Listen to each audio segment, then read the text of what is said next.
Those who articulated a perspective and tried to persuade us that the 2 degrees Celsius is a sound choice have made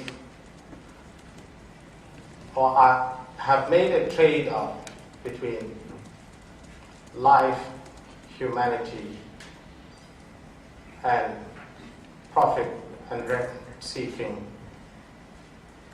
pursuits. It has no base in science. The very reports that they try to persuade us that they're based on do not support their case.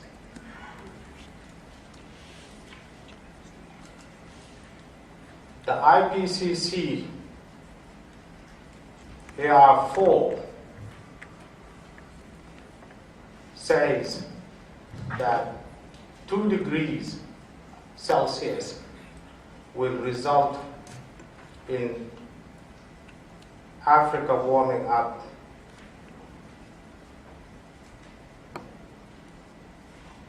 to 3.5.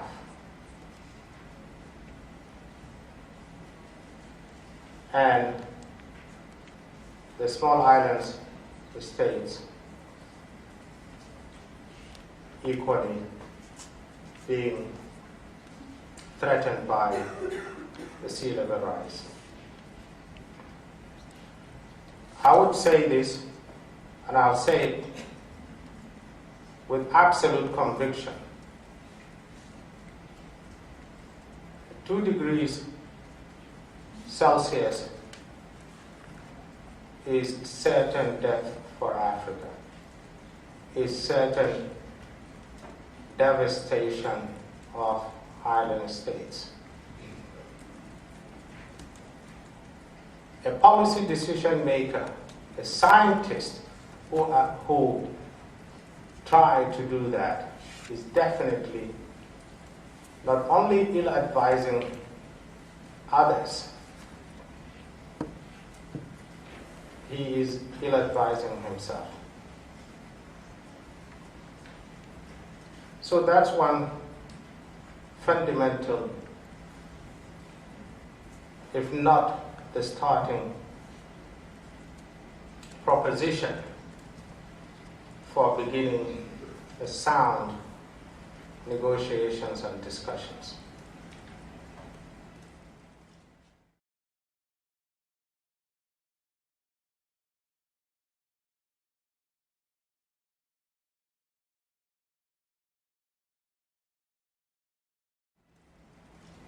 Second issue is the issue of reductions of emissions. There must be radical reductions of emissions starting from now. In our view, by 2017, we should cut, developed countries must cut by 52%,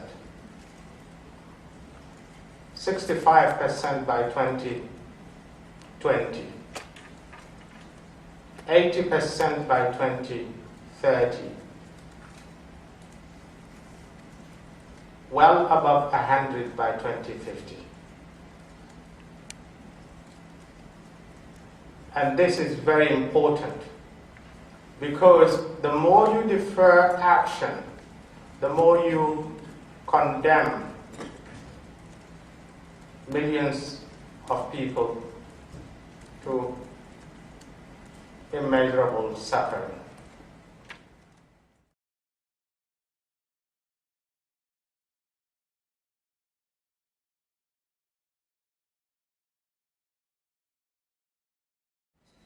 And I will say this to our colleagues from Western civil society. You have definitely sided with a small group of industrialists and their representatives in your executive branches. Nothing more than that. You have become an instrument of your governments. Whatever you say, whether you think it's because it's tactically shrewd or not, it's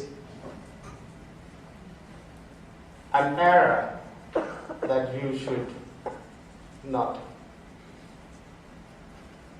continue to make.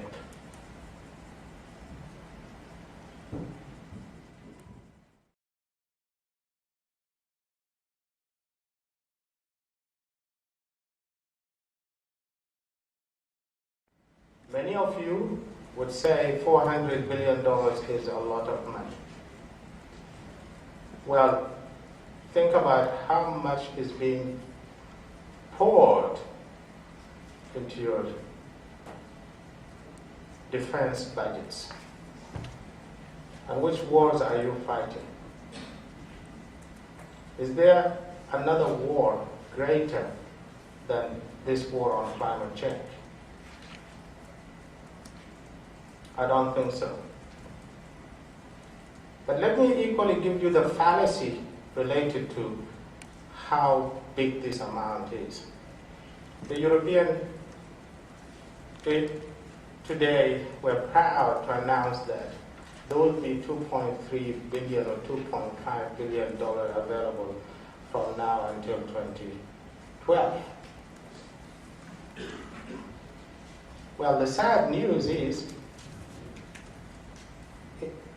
$300 billion was the amount of money that bankers in London City pocketed this year. So ask yourself, are your executive branches climate skeptics? Notwithstanding their utterances like Prime Minister of the UK that the cost of inaction on climate change is irreparable. His actions say he is worse than the worst of climate skeptics. If he allows bankers to pocket $300 billion because of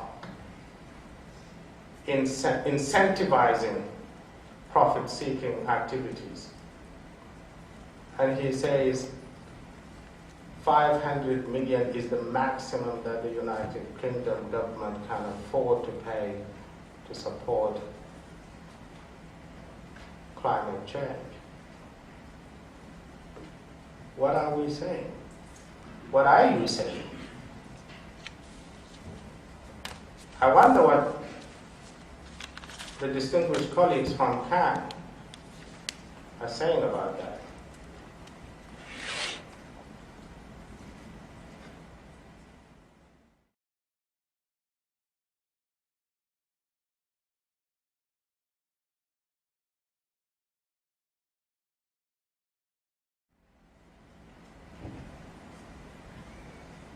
Many of you equally, and I would say this, and I would have never thought that one day I will accuse a civil society of such thing. Dividing the G77 or helping divide G77 is simply something that should be left to the CIAs, the KGBs, and the rest.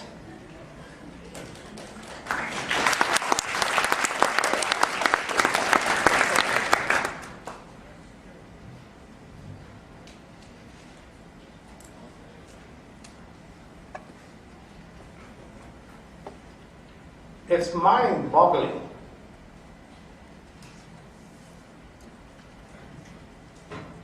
and I say this having been the beneficiary of absolute support from civil society. Many of you may not know this. I come from southern Sudan. We've been through wars for almost 90%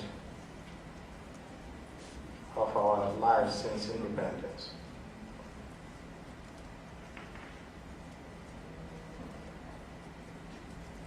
So I'm not sure what happened exactly to the civil society that I know, or at least knew.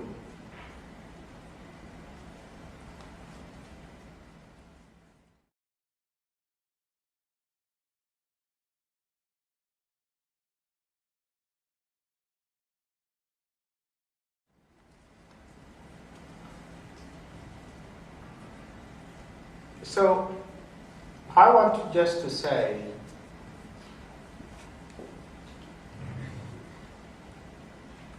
join hands with those of us who really want a real change. Because I'm confident it will come. And it will come, let me say this, whether you do or you don't.